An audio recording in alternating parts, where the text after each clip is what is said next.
Malam ini tidur di kandang kambing sampai kau berlutut minta maaf di kakiku. Teriak suamiku tanpa malu.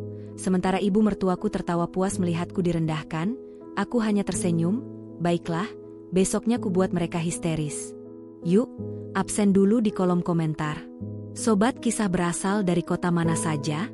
Jangan lupa tekan like dan subscribe, ya.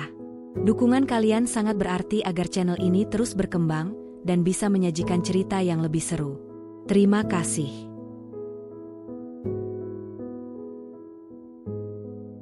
Hujan turun sejak sore, merayap perlahan di atas atap seng rumah kecil itu.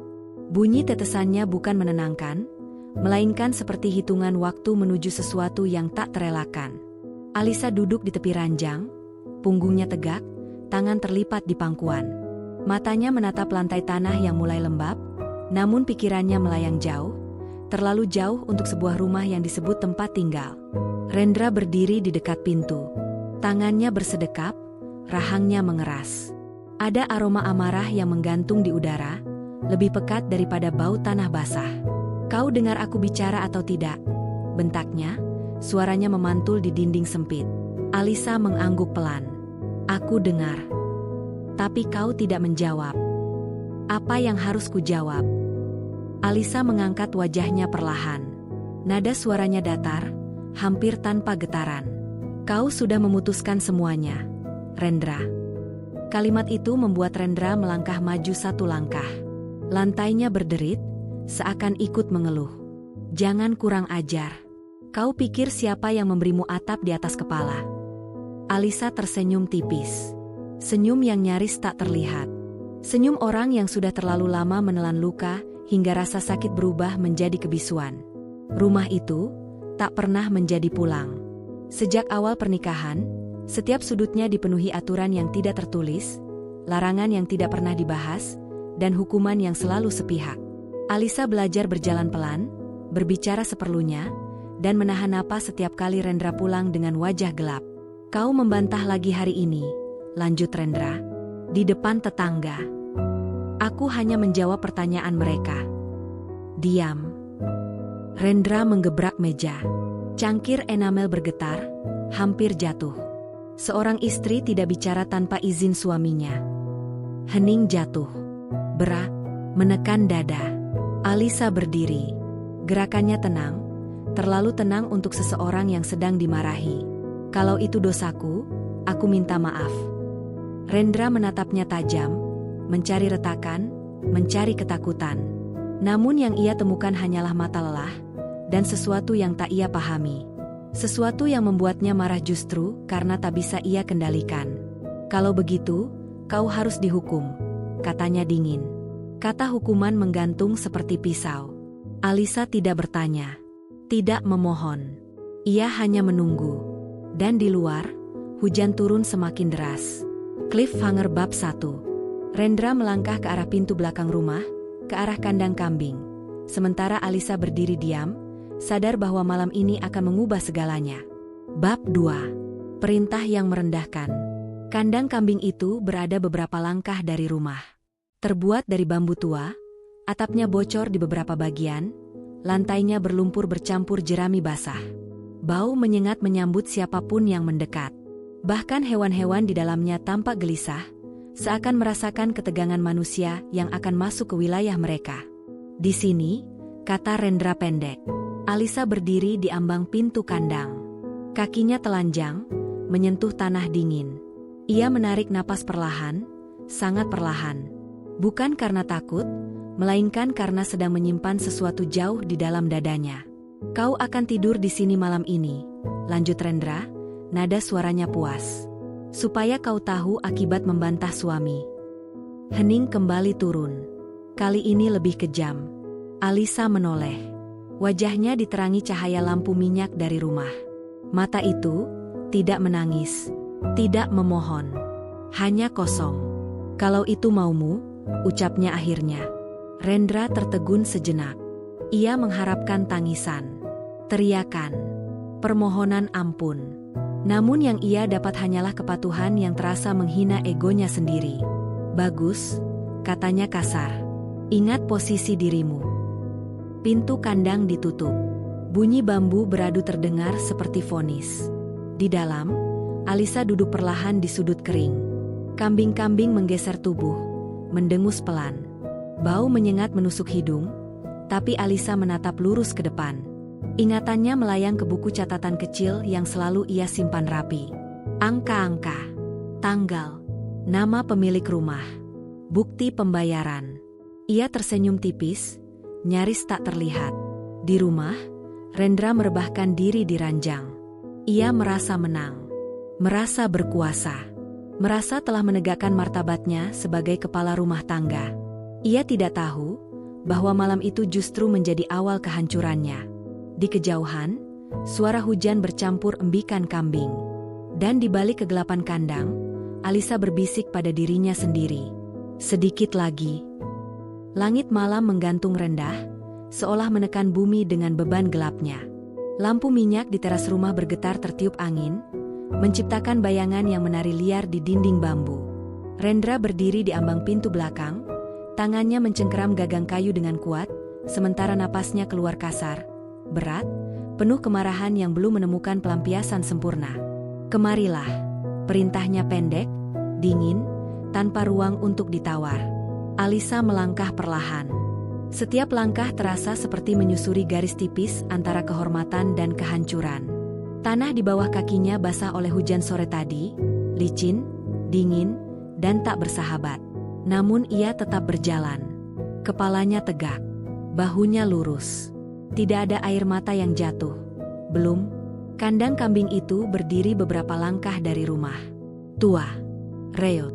Bambu-bambunya menghitam oleh usia dan lembab. Bau kotoran menyengat langsung menyerbu hidung, bercampur dengan aroma jerami basah dan tanah yang membusuk perlahan. Beberapa kambing mengangkat kepala, mata mereka memantul cahaya lampu dengan kilat gelisah. Rendra berhenti tepat di depan pintu kandang. Di sini tempatmu malam ini, katanya, datar namun penuh kepuasan tersembunyi. Supaya kau ingat, siapa yang berkuasa. Kata-kata itu jatuh seperti palu. Berat, menghantam harga diri yang selama ini Alisa jaga dalam diam. Alisa menatap kandang itu lama. Sangat lama. Sejenak, kenangan berkelebat di kepalanya. Hari pernikahan, janji sederhana yang dulu diucapkan tanpa saksi kemewahan, harapan kecil tentang rumah yang hangat. Semua itu kini terasa seperti cerita orang lain, jauh, asing, dan menyakitkan. Kau dengar? Rendra meninggikan suara. Masuk. Alisa mengalihkan pandangan ke wajah suaminya. Mata itu tidak memohon, tidak menangis. Hanya lelah. Lelah karena terlalu lama disuruh tunduk. Lelah karena terlalu sering menelan kata-kata tajam sendirian. Kalau itu yang kau anggap pantas, ucapnya akhirnya, pelan namun jelas, aku akan menurut. Jawaban itu membuat Rendra terdiam sepersekian detik. Ia mengharapkan teriakan, rengekan, penyesalan. Namun kepatuhan tanpa perlawanan itu justru menusuk egonya. Ia merasa seolah kemenangan ini, hambar. Namun gengsi terlalu besar untuk ditarik kembali. Bagus, katanya ketus. Masuk. Pintu kandang dibuka. Bunyi engsel bambu berderit panjang, seperti keluhan makhluk tua yang lelah menyaksikan kekejaman manusia. Alisa melangkah masuk. Kakinya menginjak jerami basah, dinginnya merambat hingga ke tulang. Seekor kambing mendengus pelan, menggeser tubuhnya, tak nyaman berbagi ruang dengan manusia. Rendra menutup pintu kandang dengan keras. Bam! Suara itu menggema di malam sunyi. Seperti vonis. Seperti pemisah antara dua dunia, rumah dan bukan rumah. Renungkan kesalahanmu, teriak Rendra dari luar. Dan jangan berani keluar sebelum pagi. Langkah kakinya menjauh. Pintu rumah dibanting. Lampu dimatikan. Gelap. Alisa berdiri kaku beberapa saat.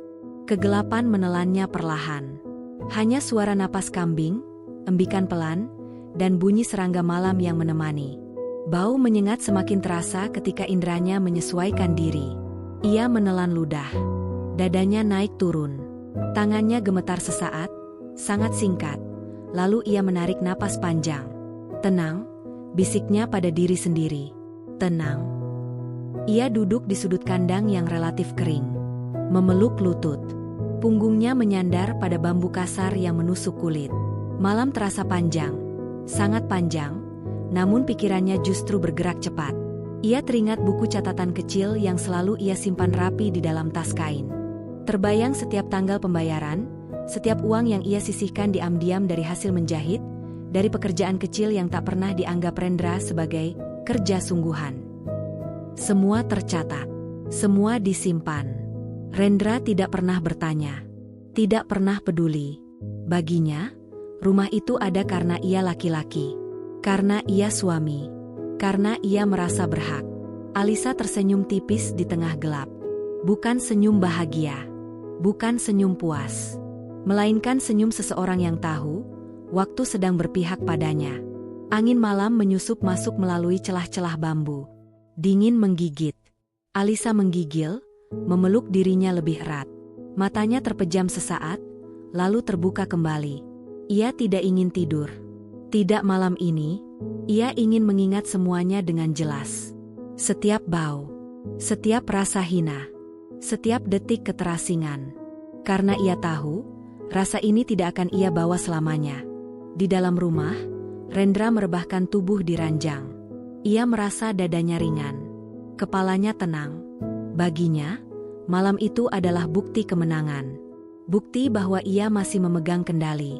Ia memejamkan mata dengan senyum kecil, tanpa sedikit pun menyadari bahwa pondasi kekuasaannya sedang rapuh, retak, dan hampir runtuh. Hujan kembali turun rintik-rintik. Air menetes melalui atap kandang, jatuh tepat di dekat kaki Alisa. Ia menggeser tubuh sedikit, lalu mengangkat wajahnya ke arah langit yang tak terlihat. Sedikit lagi, bisiknya, sedikit lagi semuanya selesai. Malam itu, kandang kambing menjadi saksi bisu sebuah pergeseran. Bukan tentang siapa yang tidur di mana, melainkan tentang siapa yang sebenarnya memiliki kekuatan. Dan pagi akan membawa konsekuensinya. Pagi datang tanpa permisi. Tidak ada ketukan lembut. Tidak ada peralihan yang ramah. Cahaya matahari menerobos kabut tipis dan menyusup ke sela-sela bambu kandang, memantul di jerami basah yang semalaman menyerap dingin dan bau kotoran. Alisa membuka mata perlahan. Lehernya pegal. Punggungnya nyeri. Namun kesadarannya jernih, terlalu jernih untuk seseorang yang semalam dihukum seperti binatang. Ia bangkit pelan, menggerakkan kaki yang sempat kaku. Kambing-kambing di sekelilingnya bergerak resah, seolah ikut merasa pagi ini membawa sesuatu yang berbeda. Alisa mengusap wajahnya, membersihkan sisa tanah yang menempel. Ia menarik napas panjang, membiarkan udara pagi memenuhi dadanya. "Aku masih di sini," bisiknya pada diri sendiri. Dan itu cukup. Pintu rumah terbuka. Rendra keluar dengan langkah mantap. Pakaiannya bersih, rambutnya rapi, wajahnya segar seperti malam tadi ia tidur tanpa beban.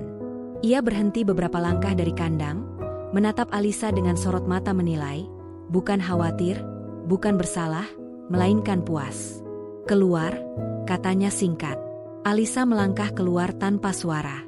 Kakinya menyentuh tanah halaman yang dingin. Beberapa tetangga sudah mulai beraktivitas. Ada yang menyapu halaman, ada yang menimba air, ada pula yang sengaja memperlambat langkah ketika melewati rumah itu. Mata-mata mereka berbicara lebih keras daripada mulut mereka. "Jangan berdiri bengong," kata Rendra. "Masa? Aku lapar." Tidak ada terima kasih. Tidak ada penyesalan. Seolah semalam hanyalah prosedur biasa. Alisa mengangguk kecil. Ia masuk rumah, menuju dapur. Setiap langkahnya melewati ruang sempit itu terasa seperti melewati kenangan yang tak pernah diberi ruang untuk bernapas. Ia menyalakan tungku, mencuci beras, memotong bawang. Bau tumisan mulai memenuhi ruangan, bercampur dengan aroma lembab rumah tua. Di luar, suara bisik-bisik semakin jelas. "Kasihan," katanya semalam tidur di kandang. Suaminya keterlaluan. Rendra duduk di bangku kayu, mendengar semuanya. Namun bukannya merasa malu, ia justru membusungkan dada. Ia ingin mereka tahu. Ia ingin mereka melihat siapa yang berkuasa. Saat itulah ia melihat sesuatu di dekat pintu depan. Sebuah amplop putih. Letaknya mencolok di lantai tanah. Terlalu rapi. Terlalu resmi. Rendra berdiri, mengambil amplop itu, membaliknya, membaca nama penerima. Alisnya mengerut. "Apa ini?" gumamnya. Alisa mendengar suara kertas. Ia menoleh dari dapur. Pandangan mereka bertemu sesaat. Tidak ada keterkejutan di wajah Alisa. Tidak ada tanya. "Surat siapa?" tanya Rendra, nadanya mulai tidak sabar. "Buka saja," jawab Alisa pelan. Rendra merobek amplop itu dengan gerakan kasar. Matanya bergerak cepat menyusuri tulisan resmi di dalamnya. 1 baris, 2 baris, 3 baris. Wajahnya berubah. "Ini tidak benar," katanya, setengah tertawa, setengah panik. "Ada kesalahan." Tangannya bergetar saat membaca ulang. Pemberitahuan resmi tentang kewajiban sewa, tentang keterlambatan, tentang tenggat waktu, tentang pengosongan rumah jika tidak ada penyelesaian. "Kau tahu soal ini?" Rendra menatap Alisa tajam. Alisa mematikan api tungku. Ia mengelap tangannya dengan kain lap, lalu berjalan mendekat. Gerakannya tenang, terukur. Seolah setiap langkah telah dipikirkan jauh hari. "Aku yang mengurusnya," katanya. Rendra tertawa pendek. "Terlalu keras. Terlalu dipaksakan. Jangan bercanda. Urusan sewa itu tanggung jawabku." "Seharusnya begitu," sahut Alisa lembut. "Tapi kau tidak pernah melakukannya." Rendra menggeleng cepat. "Kau bohong." Tanpa berkata apa-apa, Alisa menuju kamar. Ia membuka laci kayu tua, mengambil sebuah buku catatan kecil yang sudut-sudutnya sudah aus. Buku itu tidak istimewa, tidak berwarna mencolok. Namun isinya adalah tulang punggung rumah itu selama bertahun-tahun. Ia kembali ke ruang tengah, meletakkan buku itu di meja, tepat di depan Rendra. "Buka," katanya singkat. Rendra ragu. Namun rasa ingin tahu bercampur ketakutan memaksanya membuka halaman demi halaman. Nama pemilik rumah, tanggal pembayaran, jumlah uang. Semuanya ditulis rapi, konsisten, dan berurutan. Bertahun-tahun. Tangannya mulai gemetar. Napasnya tersendat.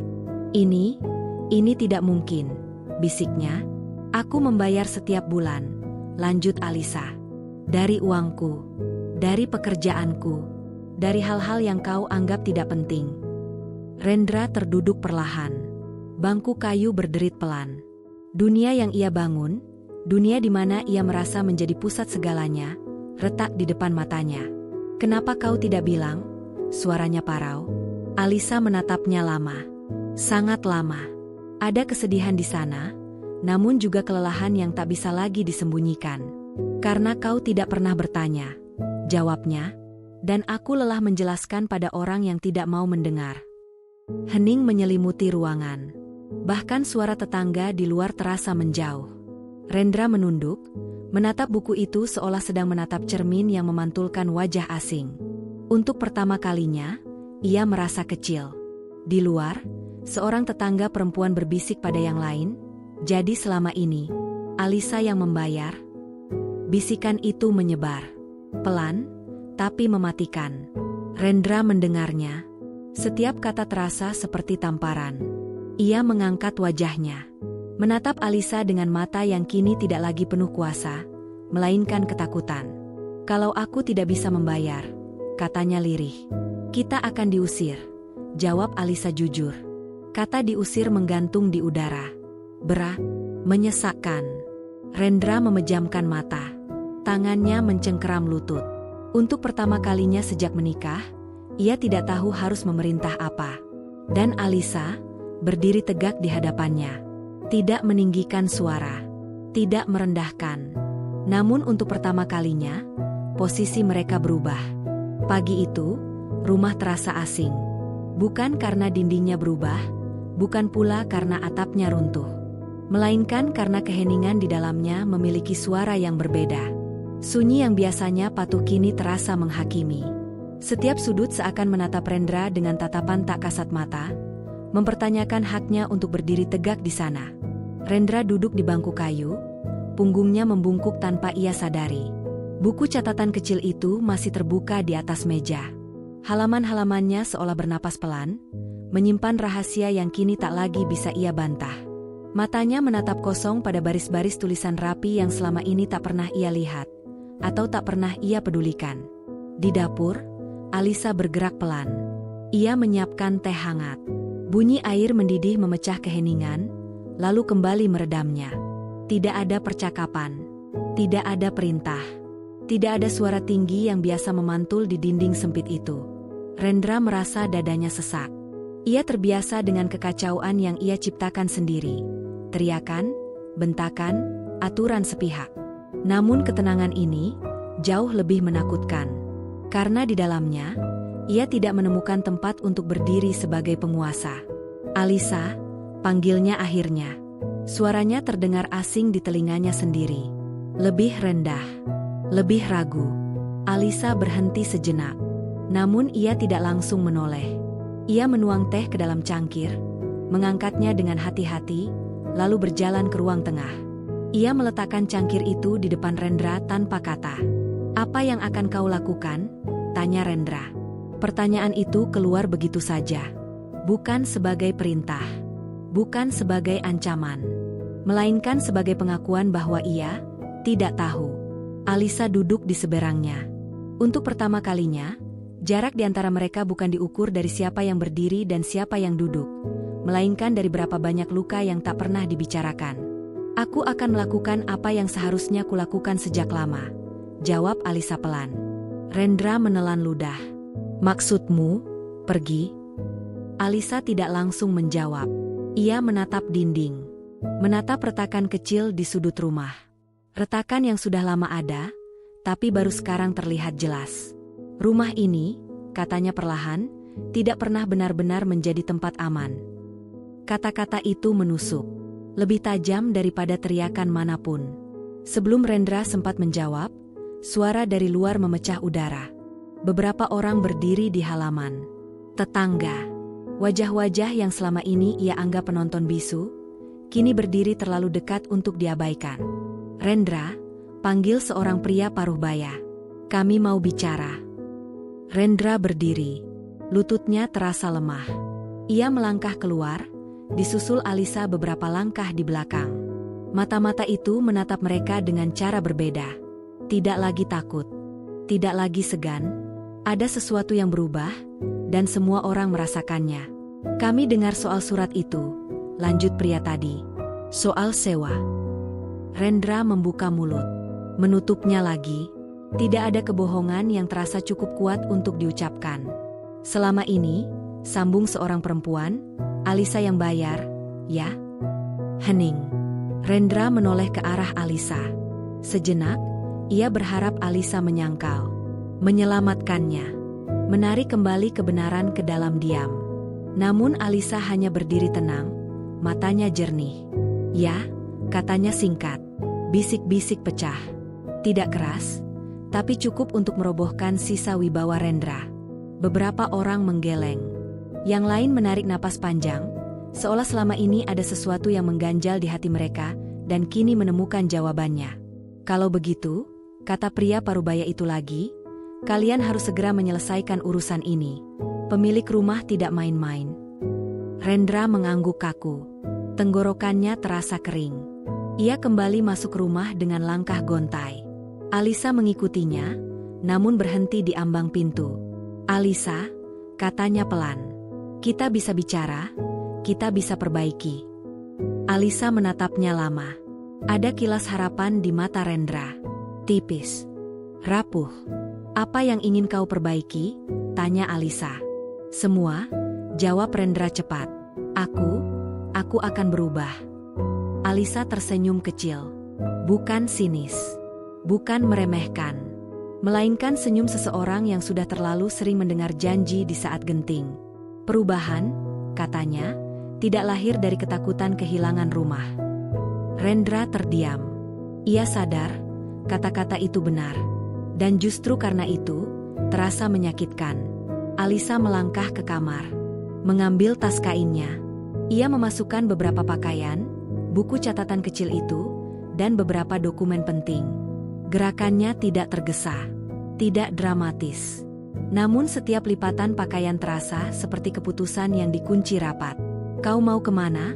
tanya Rendra dari pintu. "Ke tempat yang tidak menghukumku karena bersuara," jawab Alisa. Rendra ingin menghentikannya. Ingin berkata sesuatu yang bisa membalikan waktu. Namun tidak ada kata yang cukup kuat untuk menutup luka bertahun-tahun. Alisa berhenti sejenak di depan pintu. Menoleh. "Rumah ini," katanya pelan, "akan tetap berdiri. Tapi tidak semua orang pantas tinggal di dalamnya." Ia melangkah keluar. Rendra berdiri sendiri di tengah rumah. Mendengar suara langkah Alisa menjauh. Mendengar bisik tetangga yang kembali menggema. Mendengar dinding-dinding rumah yang seakan berderit pelan, menolak mengakuinya sebagai tuan. Dan untuk pertama kalinya, ia merasa terusir, bahkan sebelum benar-benar pergi. Rumah itu tidak pernah terasa sekecil ini. Rendra berdiri di tengah ruang tamu, memutar tubuh perlahan, seolah berharap menemukan sudut yang masih memihaknya. Namun yang ia lihat hanyalah dinding kusam, lantai tanah yang retak, dan bayangan dirinya sendiri yang tampak lebih pendek, lebih ringkih dari yang pernah ia bayangkan. Sunyi menempel di kulitnya seperti debu lembab, tak terlihat, tapi menyesakkan. Langkah Alisa sudah lama menghilang. Namun jejak kepergiannya terasa lebih nyata daripada kehadirannya selama bertahun-tahun. Rendra duduk di bangku kayu. Bangku yang sama tempat ia biasa memerintah, memarahi, dan merasa menjadi pusat dunia kecilnya. Kini bangku itu berderit pelan di bawah berat tubuhnya, seolah menolak peran lamanya. Ia memejamkan mata. Bayangan surat itu kembali muncul di kepalanya. Baris-baris resmi yang dingin. Tenggat waktu. Kata pengosongan. Semua terasa seperti palu yang menghantam tanpa ampun. Tangannya meremas rambut, napasnya memburu. "Ini semua salahnya," gumamnya lirih. "Kalau saja dia bicara dari dulu." Namun suara hatinya sendiri segera membantah. Ia ingat setiap kali Alisa mencoba berbicara. Nada lembutnya. Kata-kata yang terputus karena bentakan. Pandangan yang selalu ia potong dengan ejekan. Ia bangkit berdiri, mondar-mandir. Setiap langkah terasa tak tentu arah. Matanya tertuju pada lemari kayu tua di sudut kamar. Lemari yang jarang ia buka. Lemari yang selama ini menjadi wilayah Alisa, wilayah yang tak pernah ia anggap penting. Ia membukanya. Di dalamnya, pakaian Alisa tersusun rapi. Terlalu rapi untuk seseorang yang katanya tidak melakukan apa-apa. Di sela-sela pakaian itu, ia menemukan map lusuh. Ia ragu sejenak, lalu membukanya. Isi map itu membuat dadanya mengeras. Kwitansi, surat-surat kecil, catatan pekerjaan, bukti transfer dari orang-orang yang pernah menggunakan jasa Alisa, menjahit, mengurus pembukuan kecil, membantu administrasi warung. Semua tercatat, semua nyata, semua dilakukan diam-diam, tanpa pernah mengganggu egonya. Rendra terduduk di lantai. Selama ini, bisiknya, ia teringat awal pernikahan mereka. Saat Alisa masih sering tersenyum. Saat suaranya masih penuh harap. Saat ia berkata ingin membantu ekonomi keluarga, ingin bekerja. Dan ia, dengan dada membusung, menertawakannya. "Ngapain?" katanya waktu itu. "Aku cukup." Cukup untuk apa? Untuk merasa berkuasa? Pintu rumah diketuk. Rendra tersentak. Jantungnya berdegup kencang. Ia berjalan cepat, membuka pintu. Seorang pria berdiri di sana. Rapi, tegas. Wajahnya datar, membawa map coklat di tangannya. "Saya dari pihak pemilik rumah," katanya singkat. Dunia Rendra terasa berputar. "Kami perlu bicara," lanjut pria itu, "tentang tunggakan dan tenggat waktu." Rendra menelan ludah. "Masuk, silakan." Percakapan itu berlangsung singkat, tapi setiap kata terasa seperti paku yang ditancapkan satu persatu. Tidak ada ancaman berlebihan. Tidak ada nada tinggi. Justru ketenangan pria itu membuat semuanya terasa lebih nyata dan lebih mengerikan. "Jika dalam waktu yang ditentukan tidak ada penyelesaian," katanya sebelum pergi, "kami akan mengambil langkah sesuai perjanjian." Pintu tertutup. Rendra bersandar di dinding. Lututnya melemah. Untuk pertama kalinya, ia benar-benar merasakan takut. Bukan takut kehilangan kekuasaan, melainkan takut kehilangan segalanya. Sementara itu, di tempat lain, Alisa duduk di teras rumah seorang perempuan tua. Rumah itu sederhana, tapi bersih. Udara di sekitarnya terasa ringan. Tidak ada teriakan, tidak ada perintah. "Kau boleh tinggal di sini sementara," kata perempuan itu lembut. "Selama kau butuh." Alisa mengangguk. Matanya berkaca-kaca, namun ia tersenyum. Bukan senyum pura-pura. Senyum lega. "Terima kasih," ucapnya. Malam datang perlahan. Alisa duduk sendiri di kamar kecil yang dipinjamkan padanya. Ia membuka buku catatan kecil itu. Membaca kembali halaman demi halaman. Bukan untuk mengingat luka, melainkan untuk mengingat siapa dirinya sebelum semua ini meredupkan cahayanya. Ia menutup buku itu, lalu menarik napas panjang. "Aku tidak akan kembali menjadi diam," bisiknya. Di rumah lama mereka, Rendra duduk sendirian. Lampu minyak menyala redup. Ia menatap ruang kosong di hadapannya, menyadari sesuatu yang tak pernah ia akui. Selama ini, Alisa bukan hanya penopang rumah, ia adalah fondasinya. Dan fondasi itu kini telah pergi. Malam itu, Rendra tidak tidur. Ia duduk di lantai rumah yang kini terasa terlalu besar untuk seorang diri. Lampu minyak berkerlap-kerlip, menciptakan bayangan yang memanjang dan memendek di dinding, seolah menirukan pikirannya yang tak pernah diam.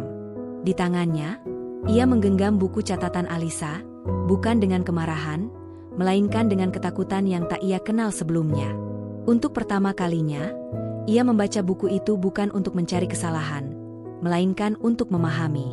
Setiap halaman terasa seperti tamparan pelan namun berulang. Nama-nama orang, tanggal, catatan kecil tentang pekerjaan yang selesai, uang yang diterima, uang yang disisihkan. Di sela-sela angka itu, ada catatan pendek, kalimat sederhana yang selama ini luput dari perhatiannya. "Bayar sewa supaya Rendra tidak khawatir. Sisihkan sedikit, jaga-jaga kalau hujan panjang. Jangan bilang, nanti dianggap menyaingi." Rendra menutup buku itu dengan tangan gemetar. Dadanya sesak. Nafasnya pendek-pendek. Ia sadar, kekuasaan yang ia banggakan selama ini dibangun di atas kebisuan seseorang yang justru menyelamatkannya setiap hari. "Tidak," gumamnya. "Aku tidak bisa kehilangan ini." Kata ini tidak jelas merujuk ke apa, rumah, wibawa, atau Alisa sendiri. Namun ia tahu, jika ia tidak bertindak sekarang, segalanya akan benar-benar hilang. Pagi datang dengan langkah berat. Rendra bangkit lebih awal. Ia mengenakan pakaian terbaik yang masih ia miliki. Rambutnya disisir rapi. Wajahnya dipaksa tenang di depan cermin kecil yang retak. Ia ingin terlihat seperti dirinya yang lama, tegas, berkuasa, tak tergoyahkan. Namun bayangan di cermin menunjukkan pria lain. Mata cekung, bahu turun. Senyum yang tidak pernah benar-benar sampai ke mata. Ia melangkah keluar rumah. Tujuannya satu. Rumah tempat Alisa tinggal sementara. Perjalanan itu terasa panjang, meski jaraknya tidak seberapa. Setiap langkah dipenuhi bisik-bisik tetangga yang kini tak lagi berusaha menyembunyikan pandangan mereka. Ada yang menatap iba, ada yang menatap sinis. Tidak ada lagi rasa segan. Rendra mengetuk pintu rumah itu. Ketukan pertama tidak dijawab. Ketukan kedua lebih keras. Akhirnya pintu terbuka. Alisa berdiri di sana. Wajahnya tenang, namun matanya waspada. Di belakangnya, perempuan tua pemilik rumah mengamati dengan sorot pelindung. "Apa yang kau lakukan di sini?" tanya Alisa. Nada suaranya tidak tinggi, tidak menantang. Justru itulah yang membuat Rendra merasa terpojok. "Kita perlu bicara," kata Rendra cepat. "Sekarang?" "Tidak ada yang perlu dibicarakan," jawab Alisa. Rendra melangkah maju satu langkah. "Ini urusan rumah tangga kita." "Rumah tangga yang mana?"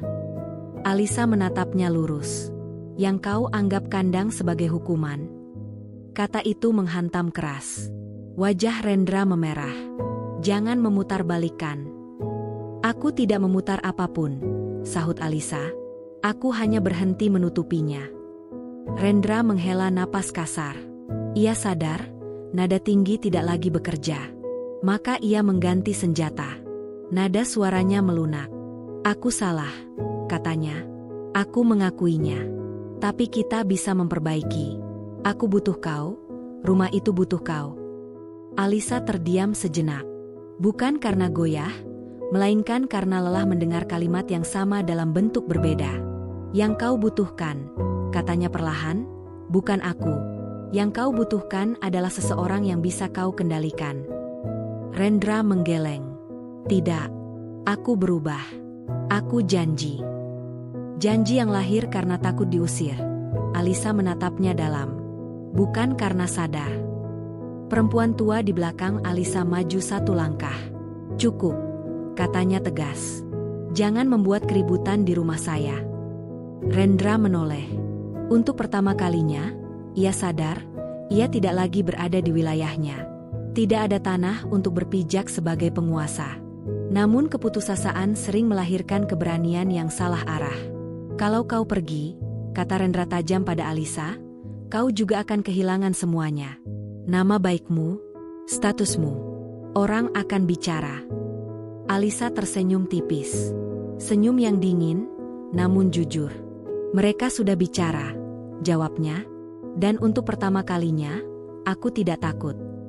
Rendra membeku. Kata-kata itu menghancurkan sisa ilusi yang ia genggam. Aku akan menjemputmu kembali, katanya pelan, hampir seperti ancaman. Kau istriku.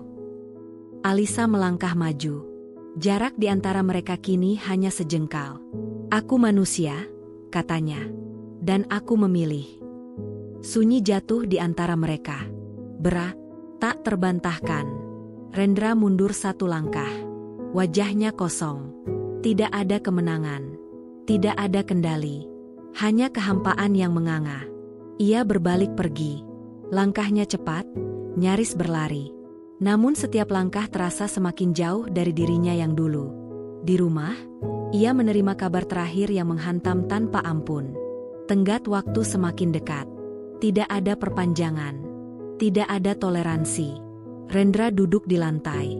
Tertawa pelan, lalu terdiam. Sementara itu, Alisa menutup pintu. Tubuhnya bergetar. Bukan karena takut, melainkan karena beban yang akhirnya terangkat. Air mata jatuh, bukan sebagai kelemahan, melainkan sebagai pelepasan. Ia tahu, konfrontasi ini belum berakhir. Namun ia juga tahu, ia tidak lagi sendirian di dalamnya. Cliffhanger bab 6. Saat Rendra kehilangan cara untuk menguasai, ia mulai merencanakan langkah yang lebih gelap. Sementara Alisa bersiap menghadapi badai terakhir yang akan menentukan segalanya. Malam turun seperti vonis. Langit gelap tanpa bintang, udara terasa berat, dan angin berhembus pelan membawa bau tanah basah. Di dalam rumah yang hampir kehilangan statusnya sebagai rumah, Rendra duduk mematung. Surat-surat itu terbentang di hadapannya. Pemberitahuan, salinan perjanjian, tenggat waktu yang ditulis dengan bahasa kaku dan tanpa emosi. Setiap lembar kertas terasa lebih dingin daripada lantai tanah yang diinjak kakinya. Ia membaca ulang kalimat yang sama untuk kesekian kalinya. Seolah dengan menatapnya cukup lama, kata-kata itu akan berubah. Namun tidak. Waktu terus berjalan. Tidak menunggu. Tidak peduli. Rendra mengusap wajahnya dengan kasar. Rambutnya acak-acakan, matanya merah, dan rahangnya mengeras seperti sedang menahan sesuatu yang ingin meledak. Di kepalanya, bayangan Alisa berdiri tegak di ambang pintu rumah orang lain. Tenang, tegas, tidak lagi takut, berulang kali muncul dan menghilang. Aku tidak akan kalah, gumamnya. Kalimat itu bukan lagi pernyataan percaya diri, melainkan mantra putus asa. Ia bangkit berdiri, mondar-mandir, lalu berhenti di depan lemari kayu tua. Tangannya terulur, lalu berhenti di udara. Di dalam lemari itu tersimpan sisa-sisa hidup yang selama ini ia anggap miliknya.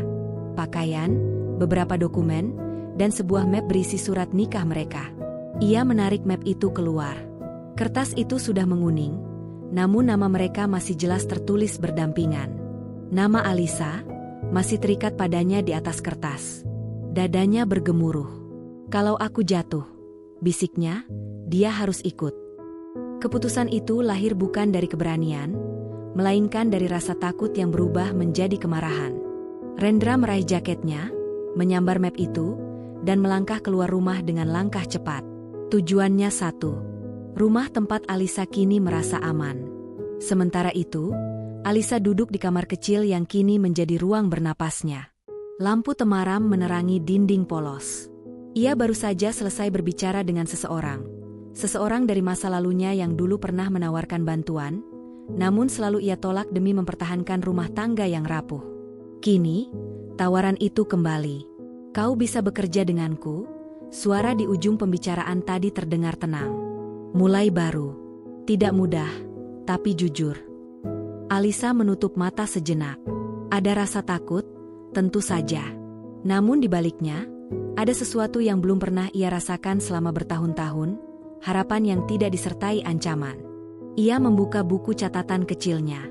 Menulis satu kalimat sederhana. Aku memilih hidupku sendiri. Ketukan keras di pintu memecah keheningan. Alisa tersentak. Ketukan itu bukan ketukan biasa. Itu pukulan. Kasar. Mendesak. Alisa, buka pintunya. Suara Rendra. Perempuan tua pemilik rumah keluar dari kamarnya. Wajahnya tegang. Aku akan bicara dengannya, katanya. Namun Alisa menggeleng. Tidak, ini urusanku. Ia melangkah ke pintu. Membukanya. Rendra berdiri di sana dengan wajah merah, napas memburu, mata liar. Map coklat itu tergenggam erat di tangannya. Apalagi yang kau mau? Tanya Alisa. Aku mau kau pulang, bentak Rendra. Sekarang. Tidak. Satu kata itu jatuh seperti bom. Rendra melangkah maju. Kau istriku. Kau tidak bisa pergi begitu saja. Aku sudah pergi, jawab Alisa tenang. Dan aku tidak akan kembali.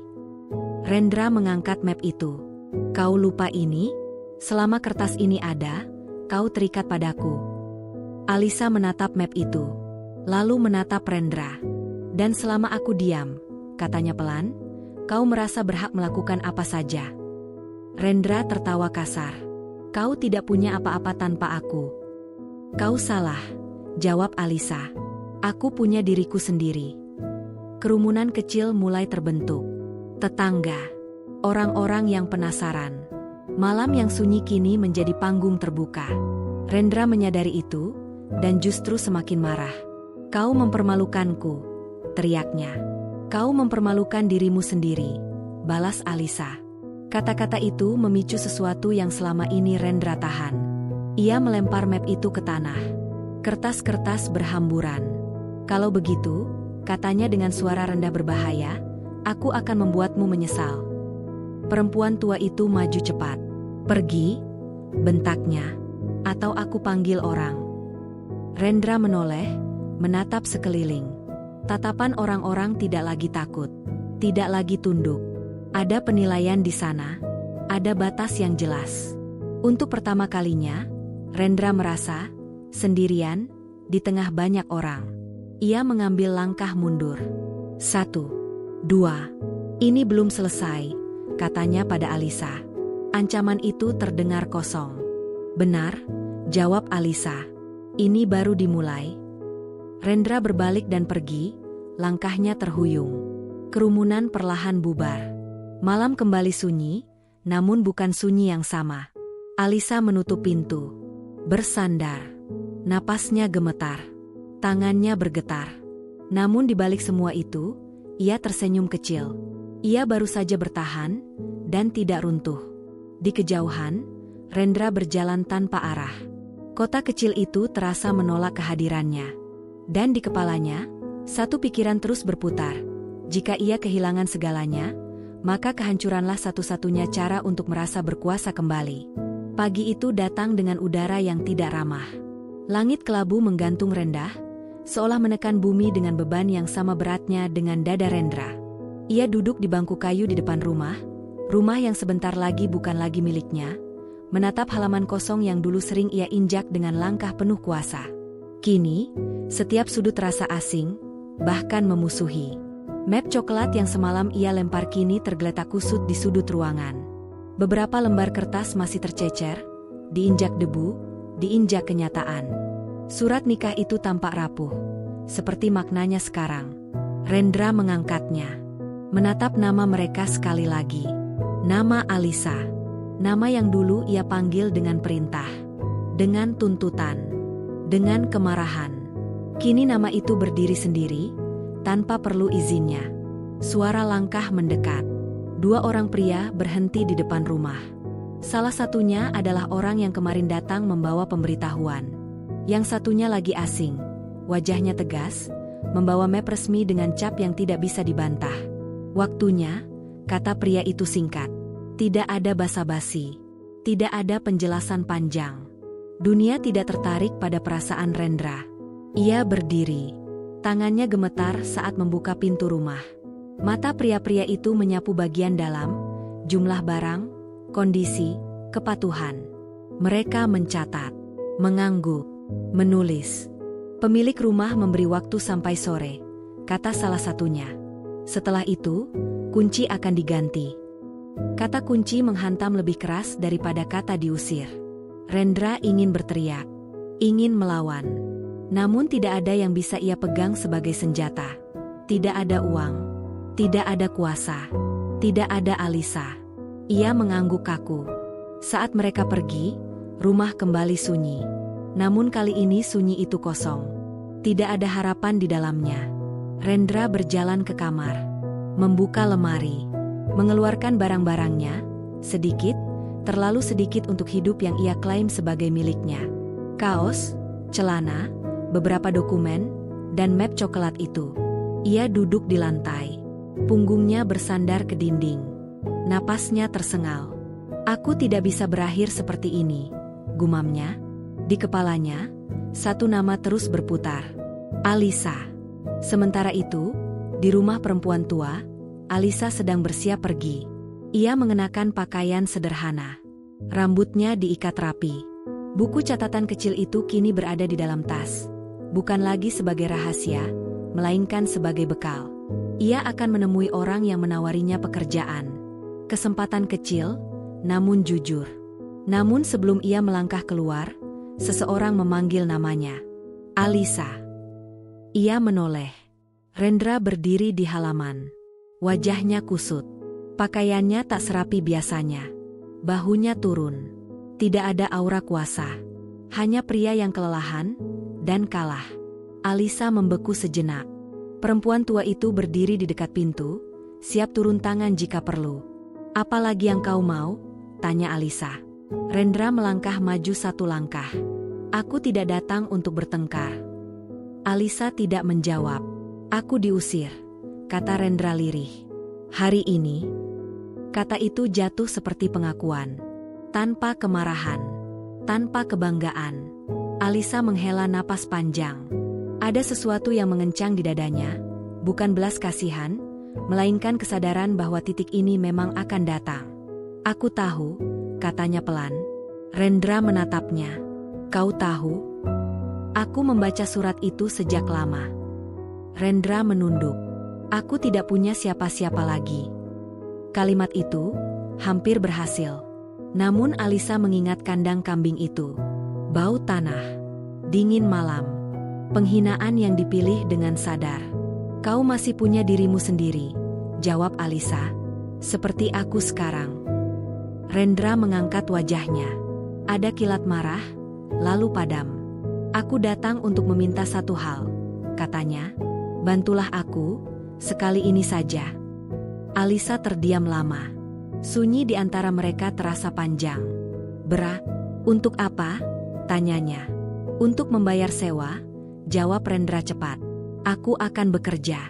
Aku janji. Aku akan berubah. Janji.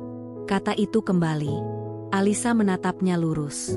Kalau aku membantu sekarang, katanya tenang, aku sedang menunda kejatuhan yang harus kau hadapi sendiri. Rendra menggeleng. Kau kejam. Alisa tersenyum kecil. Tidak. Aku jujur. Rendra melangkah lebih dekat. Suaranya menegang. Jadi kau akan membiarkanku jatuh. Alisa mengangguk pelan. Aku akan membiarkanmu bertanggung jawab. Itulah saatnya. Wajah Rendra berubah. Marah itu muncul kembali. Bukan ledakan, melainkan kebencian sunyi yang berbahaya. Kau pikir kau menang? Katanya dingin. Aku tidak bertanding, jawab Alisa. Aku memilih. Rendra tertawa pendek. Pahit. Tanpa aku, kau bukan siapa-siapa. Alisa membuka tasnya. Mengeluarkan buku catatan kecil itu. Membukanya. Menunjukkan halaman-halaman yang kini bukan lagi rahasia. Tanpamu, katanya lembut namun tegas, aku akhirnya terlihat. Rendra terdiam. Untuk pertama kalinya, tidak ada bantahan.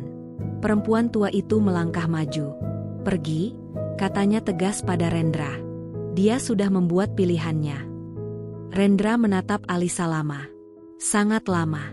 Seolah mencari celah terakhir untuk menancapkan kuasanya. Namun tidak ada lagi. Ia berbalik. Langkahnya berat. Namun setiap langkah menjauhkan dirinya dari satu-satunya orang yang selama ini menopangnya tanpa ia sadari. Alisa menutup matanya sejenak. Air mata jatuh. 1, 2, bukan karena kehilangan, melainkan karena beban yang akhirnya dilepaskan.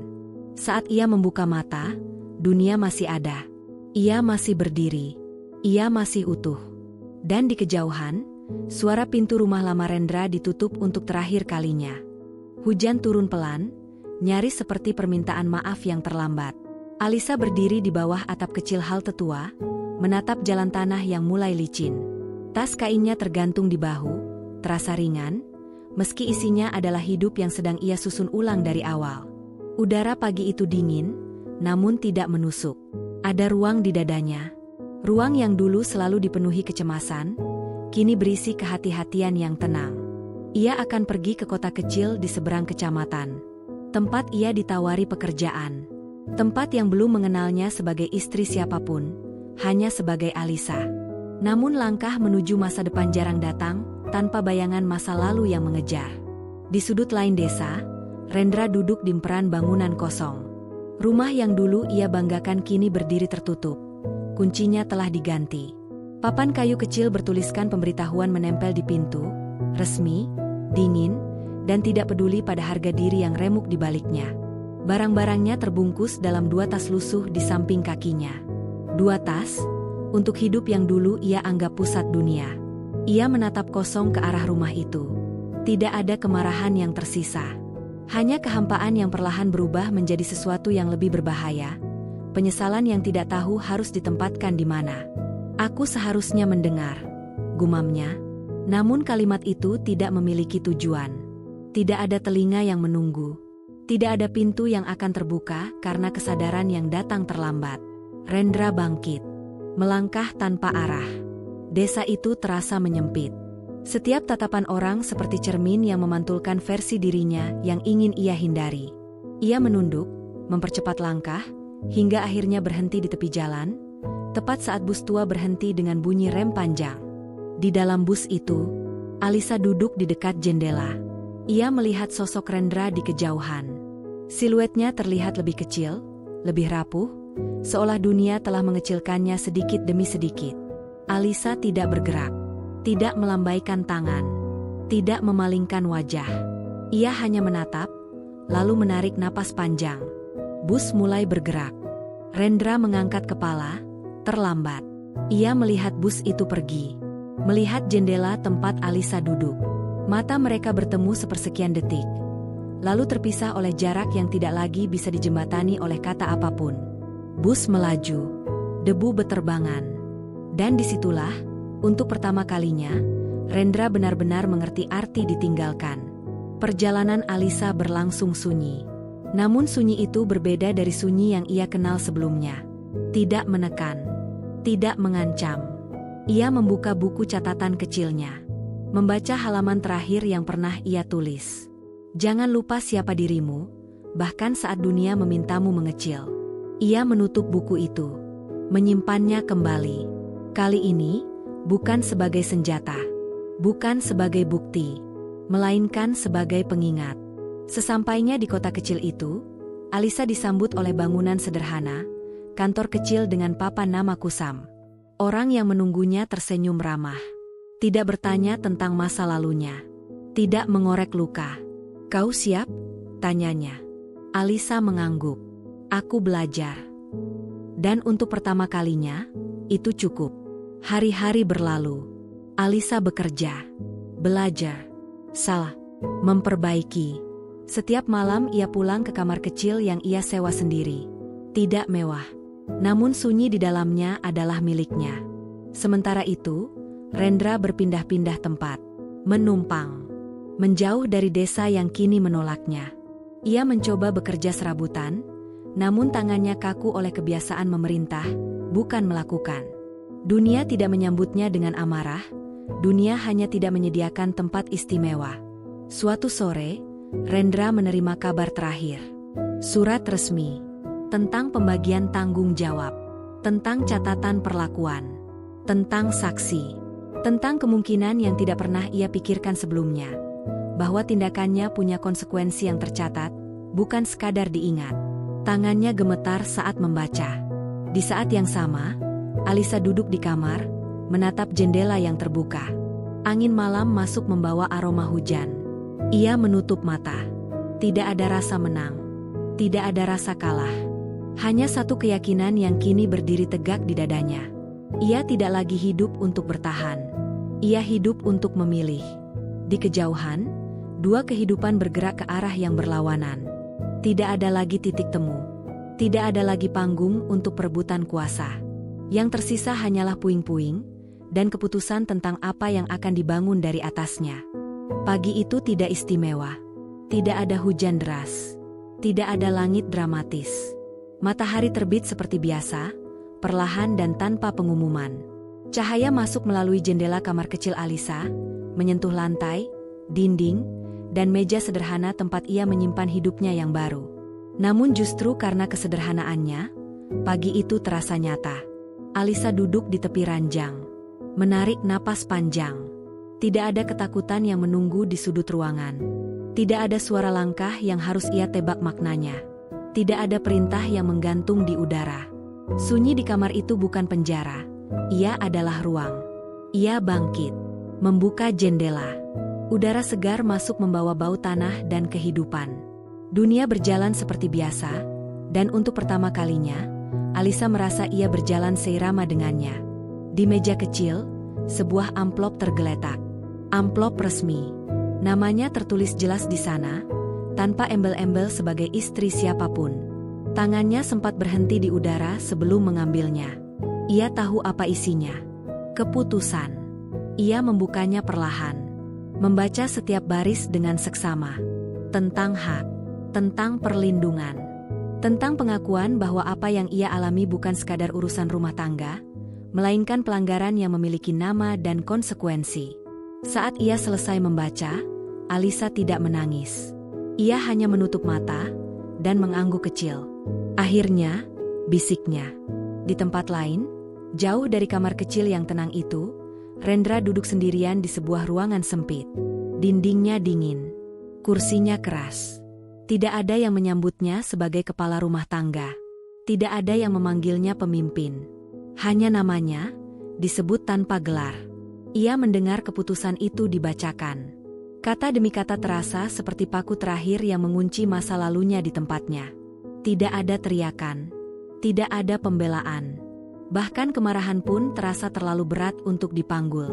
Yang ada hanyalah kelelahan dan kesadaran yang datang terlambat. Ia menunduk. Untuk pertama kalinya, bukan karena kalah, melainkan karena akhirnya melihat dirinya sendiri tanpa topeng. "Aku salah," katanya lirih. Kalimat itu tidak menyelamatkannya. Namun ia tidak lagi mengucapkannya untuk diselamatkan. Hari-hari berlalu. Alisa bekerja, belajar, pulang ke kamarnya sendiri. Membeli perabot kecil satu persatu, bukan karena perlu, melainkan karena ingin. Ia menanam tanaman kecil di dekat jendela. Ia menggantung tirai tipis berwarna netral. Tidak ada yang melarangnya memilih. Sesekali, bayangan masa lalu datang mengetuk. Bau jerami basah. Suara bambu berderit. Malam dingin di kandang kambing itu. Namun bayangan itu tidak lagi berkuasa.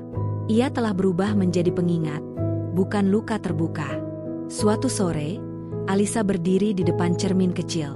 Menatap wajahnya sendiri. Ada garis lelah. Ada bekas takut yang belum sepenuhnya hilang. Namun di balik semuanya, ada keteguhan yang tidak ia miliki sebelumnya. Ia tersenyum. Bukan senyum bahagia berlebihan, melainkan senyum seseorang yang akhirnya berdamai dengan dirinya sendiri. Di luar sana, dunia tidak berubah karena kisah mereka. Matahari tetap terbit. Orang-orang tetap sibuk. Namun bagi Alisa, satu dunia telah runtuh, dan dunia lain telah dibangun. Perlahan, jujur, dan dengan tangan sendiri. Ia menutup jendela, mengunci pintu. Bukan karena takut, melainkan karena itu rumahnya. Rumah yang tidak menghukumnya karena bersuara. Rumah yang tidak menuntutnya mengecil agar orang lain merasa besar. Rumah yang berdiri di atas satu hal sederhana, namun mahal. Pilihan. Dan di sanalah kisah ini berakhir. Bukan dengan kemenangan yang berteriak. Bukan dengan balas dendam. Melainkan dengan keadilan yang akhirnya menemukan tempatnya. Sunyi, tegas, dan tak bisa dibantah. Tamat.